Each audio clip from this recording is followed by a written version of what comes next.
Hello, good evening, नमस्कार। आप सभी भावी शिक्षक शिक्षिकाओं का आपके अपने YouTube चैनल ऑनलाइन शिक्षण पर बहुत बहुत स्वागत है। दोस्तों, आज हम शैक्षिक प्रबंधन एवं प्रशासन की 5th क्लास लेने वाले हैं। इससे पहले आपकी 4 क्लासेस हो चुकी है जिनमें हमने बहुत इंपॉर्टेंट टॉपिक्स डिस्कस किए हैं आपके एग्जाम पॉइंट ऑफ व्यू से, और साथ ही साथ हमने जाना है कि उन टॉपिक्स से क्या क्या क्वेश्चन आपके प्रीवियस ईयर पेपर में बन चुके हैं। तो एक बार सभी प्रशिक्षु साथी क्लास से जुड़ जाए। जिन तक नोटिफिकेशन नहीं पहुंचा है आप लोग उनकी मदद करिए। इस वीडियो का लिंक कॉपी करके उन सभी मित्रों के साथ शेयर करिए, ठीक है, ताकि सभी लोग क्लास से जुड़ सके। सो गाइस, तब तक मैं आपको इंट्रोड्यूस करा देती हूँ कि आज की क्लास में हमारा प्रकरण क्या होगा।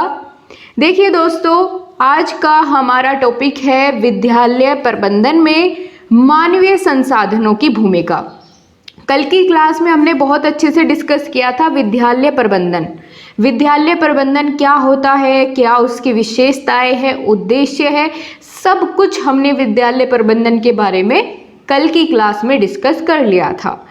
आज हम विद्यालय प्रबंधन में जितने भी मानवीय संसाधन होते हैं उनकी क्या भूमिका होती है वो हम आज की क्लास में जानेंगे।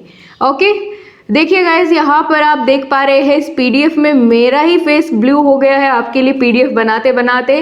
तो चलिए शुरू करते हैं। इसी के साथ आपके चेहरे पर एक बड़ी सी मुस्कुराहट होनी चाहिए, क्योंकि जिस काम की शुरुआत हम अच्छे मन से और खुश होकर के करते हैं वो बहुत अच्छे से पूर्ण भी होता है।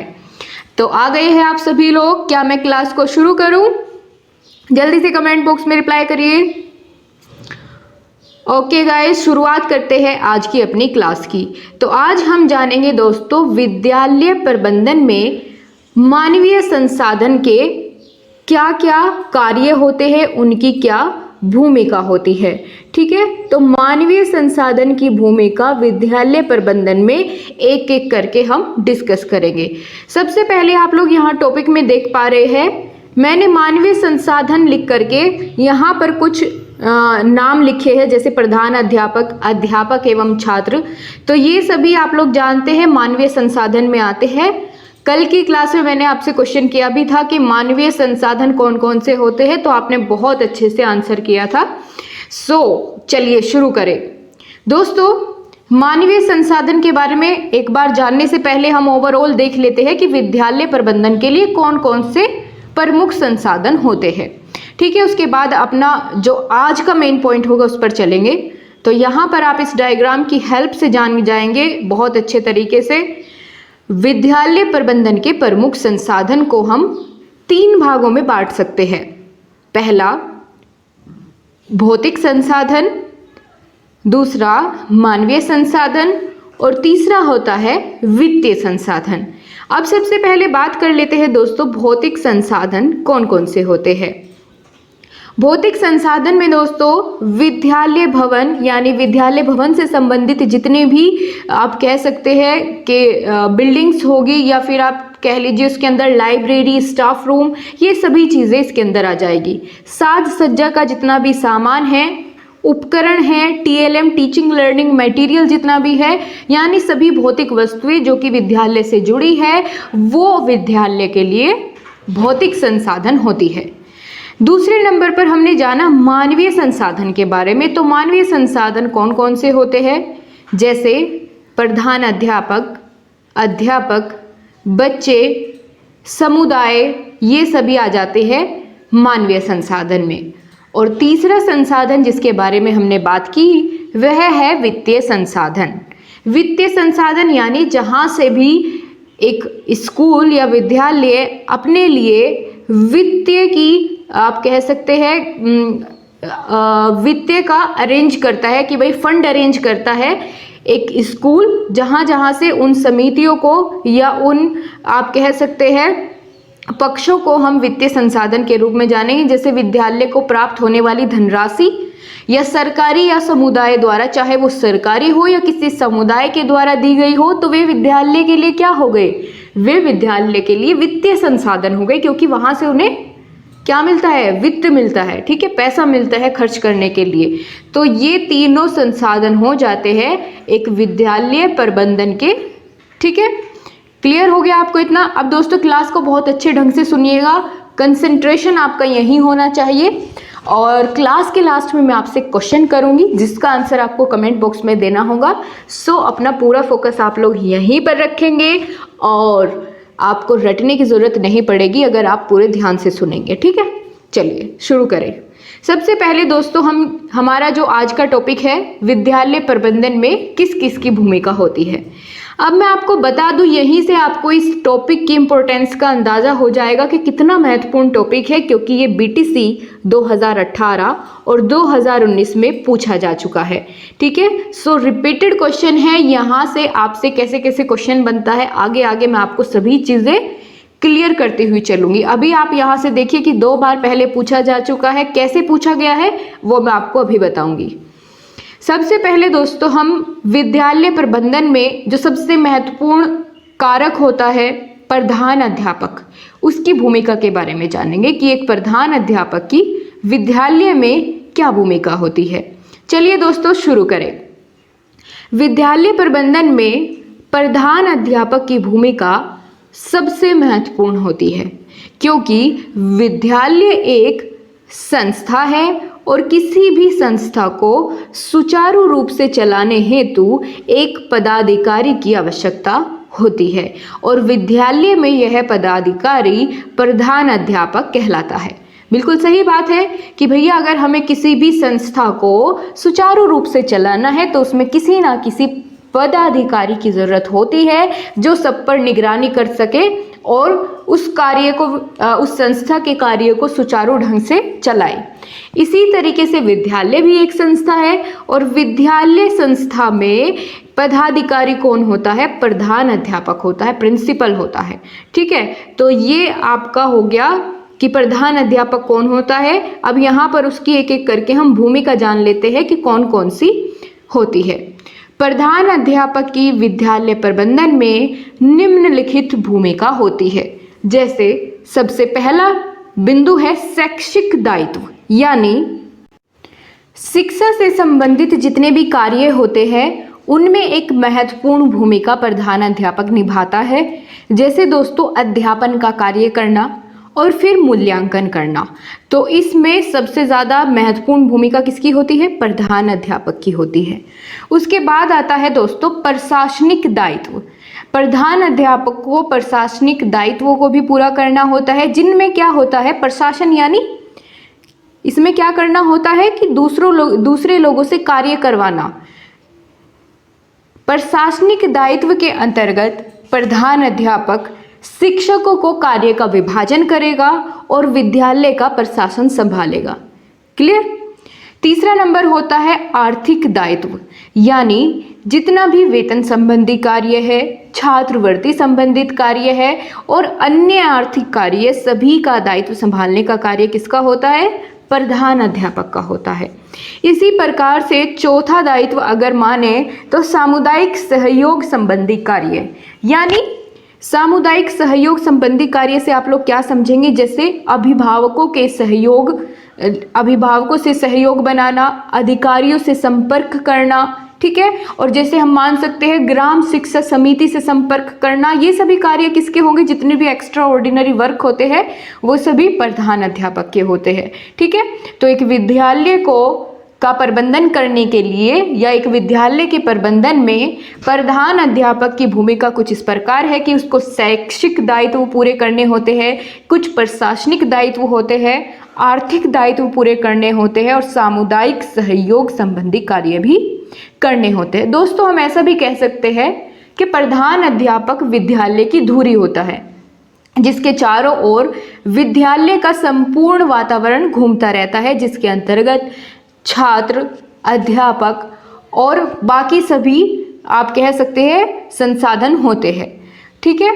और बच्चों के सर्वांगीण विकास के लिए एक विद्यालय में क्या क्या क्रियाकलाप होने हैं, उनको सुचारू रूप से चलाने और उनका संचालन करने का दायित्व भी प्रधान अध्यापक का ही होता है। इसलिए हम कह सकते हैं कि विद्यालय के प्रबंधन में सर्वाधिक महत्वपूर्ण भूमिका किसकी होती है?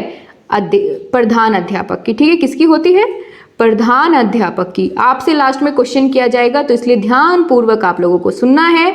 मजा आ रहा है ना क्लास में? ठीक है, और आप लोग फ़ोन को रोटेट करके, अपने मोबाइल को रोटेट करके देखिएगा क्लास, तो आपको ज़्यादा बड़ा दिखाई देगा और बहुत अच्छे से आपको विजिबल होगी चीज़ें। ठीक है, अब हम बात करते हैं दोस्तों, दूसरा बिंदु आ जाता है। हमने बात कर ली है कि विद्यालय प्रबंधन में प्रधान अध्यापक की क्या भूमिका होती है, यानी role of headmaster in school administration. अब हम बात करेंगे role of teacher in school administration, यानी शिक्षकों की क्या भूमिका होती है। प्रधान अध्यापक की बात हो गई है, लेकिन शिक्षक की बात करते हैं। दोस्तों, शिक्षक जो है वो प्रधान अध्यापक का सहयोगी होता है, बिल्कुल मानते हैं आप लोग। ठीक है, प्रधान अध्यापक का सहयोगी होता है और प्रधान अध्यापक की सफलता और एक आदर्श विद्यालय आप कह सकते हैं कि प्रधान अध्यापक की सफलता के लिए और एक आदर्श विद्यालय को उच्च कोटि का बनाने के लिए जो सबसे महत्वपूर्ण भूमिका होती है वो एक शिक्षक की होती है। ठीक है, एक बार और देखिए ध्यान से। यहाँ आपने देखा कि शिक्षक प्रधान अध्यापक का सहयोगी होता है। प्रधान अध्यापक के निर्देशन में ही शिक्षक कार्य करता है, इस बात का ध्यान रखेंगे आप। अगर आपसे एमसीक्यू में पूछ लिया जाए कि प्रधान अध्यापक के निर्देशन में कौन कार्य करता है, तो आपको पता होना चाहिए कौन करता है, शिक्षक करता है। प्रधान अध्यापक की सफलता एवं आदर्श विद्यालय की कोटि में विद्यालय को पहुंचाने में एक शिक्षक की महत्वपूर्ण भूमिका होती है। क्या महत्वपूर्ण भूमिका होती है वो भी तो पता होनी चाहिए। तो शिक्षक के क्या दायित्व होते हैं एक विद्यालय में, वो इस प्रकार है। सबसे पहले दोस्तों, आप शिक्षक शब्द का अर्थ समझिए, आपसे पूछा जा सकता है। ठीक है, थोड़ा सा टॉपिक में डीप जाते हैं और बहुत अच्छा क्वेश्चन यहाँ से बन जाता है आपका। यूपी टेट, सी टेट और सुपर टेट तक यहाँ से क्वेश्चन आ जाता है आपका कि शिक्षक शब्द किस धातु से बना है और उसका अर्थ क्या होता है। दोस्तों, शिक्षक शब्द जो है वो शिक्ष धातु से बना है और जिसका अर्थ होता है सीखना और सिखाना। ठीक है, क्या होता है शिक्ष धातु का अर्थ? सीखना और सिखाना, यानी शिक्षक का अर्थ होता है सीखना और सिखाना। शिक्षक स्वयं भी सीखता रहता है और छात्रों को भी सिखाता रहता है। एक शिक्षक ऐसा प्रोफेशन होता है, शिक्षक बनने का, टीचर का एक ऐसा प्रोफेशन होता है जिसमें जो है अध्यापक अपने उम्र भर सीखता रहता है, नई नई चीज़ें, अपने ज्ञान को और बढ़ाता रहता है। अब मान लीजिए इस क्लास में हम आपस में डिस्कशन कर रहे हैं तो बहुत सारी चीज़ें ऐसी हैं जो मैं आपसे सीख रही हूँ। ठीक है, तो एक शिक्षक ही ऐसा होता है जो अपने जीवन पर्यंत कुछ ना कुछ नया सीखता रहता है। आगे बढ़ते हैं, अगला बिंदु यहाँ पर आप जानेंगे और क्या भूमिका होती है शिक्षक की विद्यालय के प्रबंधन में। विद्यार्थियों के विकास में रुचि लेकर उनकी कठिनाइयों को हल करने में तत्पर हो, ये एक आप कह सकते हैं अध्यापक की भूमिका होती है कि जो विद्यालय में विद्यार्थी है उनके विकास में अध्यापक रुचि ले और उनकी जो भी कठिनाई है उनको दूर करे, ये एक अध्यापक की भूमिका होती है। आगे बात कर लेते हैं, अध्यापक शारीरिक एवं मानसिक रूप से स्वस्थ एवं चरित्रवान होना चाहिए। ये एक बहुत ही महत्वपूर्ण बिंदु है दोस्तों कि एक अध्यापक जब शारीरिक और मानसिक रूप से स्वस्थ होगा तो वो अपनी क्लास में अपना 100% दे पाएगा और बच्चों को भी अच्छा सिखा पाएगा। लेकिन वो अपने आप ही मानसिक रूप से आप कह सकते हैं पीड़ित है तो वो एक सही ज्ञान का अर्जन कक्षा में नहीं करेगा। इसीलिए अध्यापक का शारीरिक और मानसिक रूप से स्वस्थ होना बेहद आवश्यक है। आगे बात कर लेते हैं, अगला बिंदु, अध्यापक में सहनशीलता एवं सांवेगिक स्थिरता होनी चाहिए। सहनशीलता कैसे, मतलब यहाँ से आप लोग ऐसे समझेंगे कि सहनशील अध्यापक कैसा होता है कि अगर एक विद्यार्थी को कोई चीज़ समझ नहीं आ रही है, बहुत सारा प्रयास अध्यापक उस बच्चे के साथ कर चुका है कि इसको मैं अच्छे से सिखा पाऊँ, लेकिन वो नहीं सीख रहा है, तो एक अध्यापक में इतनी सहनशीलता होनी चाहिए कि वो उम्मीद बना करके रखे कि एक ना एक दिन मैं इसको ये चीज़ सिखा दूंगा। ठीक है, ऐसा ना हो कि उस बच्चे को क्लास में अलग बिठाकर और उस पर ध्यान देना बंद करे, ऐसा नहीं होना चाहिए, बल्कि उसको सहनशील होना चाहिए कि एक ना एक दिन इसको आ जाएगी ये चीज़ें, मैं अलग तरीके से ट्राई करूँगा, किसी अलग शिक्षण विधि का प्रयोग करूँगा। ठीक है, तो अध्यापक में सहनशीलता होनी बेहद ज़रूरी है। सांवेगिक स्थिरता भी होनी चाहिए एक अध्यापक में। आगे बात कर लेते हैं। अगला बिंदु है बहुत ही महत्वपूर्ण, अध्यापक में कल्पना शक्ति और सृजनात्मकता होनी चाहिए। यानी अध्यापक अलग अलग ढंग से रोचक तरीके से क्लास में अपना प्रकरण प्रस्तुत करेगा तो जो विद्यार्थी होते हैं उनकी अपने आप ही रुचि उस प्रकरण में आप कह सकते हैं जागृत हो जाएगी। तो एक अध्यापक की जो है कल्पना शक्ति और सृजनात्मक अध्यापक होना चाहिए। आगे बात करते हैं दोस्तों, यहाँ पर आपको बताया गया है कि टीचर की क्या फुल फॉर्म होती है। यदि अध्यापक को इंग्लिश हम ट्रांसलेट करें तो क्या होगा, टीचर। तो टीचर की फुल फॉर्म यहाँ पर बताई गई है जो बहुत ही आप कह सकते हैं अच्छे तरीके से एक्सप्लेन की गई है। टी से ट्रूथफुल, एनर्जेटिक, ए से अफेक्शनेट और सी से कोऑपरेटिव, एच से हम्बल, ई से एफिशिएंट और आर से रिसोर्सफुल। जब ये इन सभी चीज़ों को हम मिला देते हैं, इन सभी गुणों को हम मिला देते हैं तो क्या बन जाता है, एक टीचर बन जाता है। यानी वो सच बोलता हो, ठीक है, अपने कार्य को पूरी ऊर्जा के साथ करे, अपने कार्य के प्रति उसमें जोश और जुनून हो, बच्चों के साथ वो कोऑपरेट कर सके, ठीक है, हम्बल हो और बहुत ही अच्छे तरीके से अपना एफिशिएंट तरीके से अपना कार्य करे और उन सभी टीएलएम का प्रयोग करे जिनसे बच्चों को अच्छे से चीज़ें समझ में आए और अपने आप भी हमेशा सीखता रहे। क्योंकि आप इस इमेज में भी देख सकते हैं, यहाँ से भी आपको एक सीख मिलती है जो हमने अभी सीखा कि शिक्ष धातु से शिक्षक बना है जिसका अर्थ होता है सीखना और सिखाना। तो एक टीचर भी कभी सीखना बंद नहीं करता। क्लियर है आपको। तो ये थी हमारे विद्यालय के प्रबंधन में एक शिक्षक की भूमिका। अब हम जानेंगे। अच्छा, आप लोग कमेंट बॉक्स में मुझे बताइए कि आप लोग साथ साथ नोट्स बनाते हुए चल भी रहे हैं या फिर नहीं। नोट्स बनाना बेहद ज़रूरी है, पेंडिंग रखेंगे तो आपका मन लगना बंद हो जाएगा क्लास में। तो इसीलिए साथ साथ अपने क्लास के नोट्स बनाते हुए ज़रूर चले। और पीडीएफ मैंने आपको पिछली क्लासेस की टेलीग्राम ग्रुप में प्रोवाइड कर दी है, ठीक है दोस्तों। जो अभी तक टेलीग्राम ग्रुप से नहीं जुड़ा है तो कमेंट बॉक्स में लिंक मिल जाएगा आपको, वहाँ से आप ज्वाइन कर लीजिए और वहाँ पर आपको प्रत्येक क्लास की पीडीएफ भी अवेलेबल कराई जाती है। सो गाइज, अब आप लोग फटाफट से एज्यूम करिए कि अब हम किसकी भूमिका के बारे में जानेंगे, बताइए जल्दी से। अब हम विद्यालय प्रबंधन में किसकी भूमिका के बारे में बात करने वाले हैं। आपने बिल्कुल सही बताया। अब हम बात करेंगे विद्यालय में छात्रों की या बच्चों की क्या भूमिका होती है प्रबंधन करने में, ठीक है। तो बहुत इंटरेस्टिंग सा टॉपिक है कि बच्चे कैसे सहायता करेंगे एक स्कूल को मैनेज करने में। तो चलिए देखते हैं। बच्चे विभिन्न प्रकार से विद्यालय प्रबंधन में सहायता करते हैं। जैसे पहला बिंदु है कक्षा में शिक्षक की सहायता करना। बहुत छोटी छोटी सी बातें हैं दोस्तों, आपको बस ध्यान से समझनी है। इतना आसान आपको ये सब्जेक्ट लगने लगेगा जिसकी कोई हद नहीं है। तो आपको सिर्फ ध्यान यहीं पर रखना है, आपके लिए सभी चीज़ें बहुत आसान हो जाएगी, ठीक है।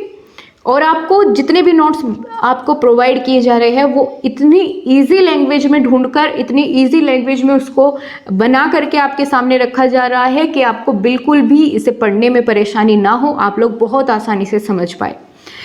तो पहला क्या बिंदु होगा, कैसे एक विद्यार्थी विद्यालय के प्रबंधन में अपनी भूमिका निभाता है कि वो शिक्षक की सहायता करे।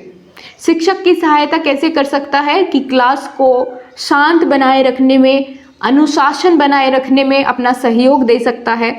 दूसरा बिंदु है कक्षा की बैठक व्यवस्था में सहयोग करना, ठीक है। तो इतने छोटी छोटी सी चीज़ें हैं जो कि एक विद्यार्थी कर सकता है, अपनी क्लास की बैठक की व्यवस्था में सहयोग करे। तीसरा बिंदु है विद्यालय की साफ सफाई व साज सज्जा में सहायता कर सकते हैं। इस प्रकार भी जो आप कह सकते हैं कि विद्यालय के छात्र छात्राएं विद्यालय प्रबंधन में इतने छोटे छोटे से कार्य करके भी भूमिका अपनी निभा सकते हैं। चौथा है पाठ्य वस्तु को सीखकर। कितना आसान बात है कि भैया जो उनको पढ़ाया जा रहा है उस चीज़ों को वो ग्रहण कर ले, तो ऐसे भी तो प्रबंधन में भूमिका निभाएगी, क्योंकि टीचर को अतिरिक्त प्रयास नहीं करना पड़ेगा उनके साथ। जो चीज़ें अध्यापक उनको समझा रहा है उस पाठ्य वस्तु को अगर वो एक बार में समझ ले तो अध्यापक का भी समय बचेगा और बच्चों का भी।